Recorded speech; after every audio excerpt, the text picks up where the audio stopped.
Hello, I received your email. I wasn't quite sure which problem you wanted to look at. This is number 8 from your homework, and you want to find the critical value for a left-tailed test, and you're given alpha as 0.1. So, I think this is what you're asking. How do you find this with statcrunch? You do it with a calculator with the back of the book. You can use that table and look up 0.1 and find the z-score. Or you can, I thought you were asking about statcrunch. And so I've gone ahead and entered in statcrunch and took a picture. I guess under statistics, under calculator, you choose normal calculator. So stat calculator, normal calculator.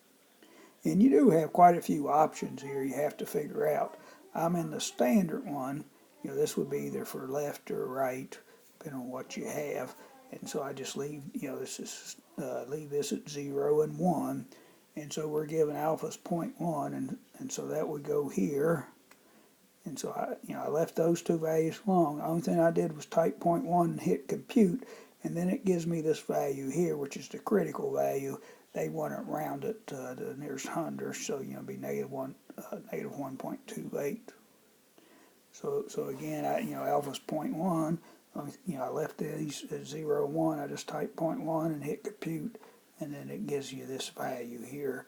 And you can see the image, which kind of matches the image you have there. Hope this helps.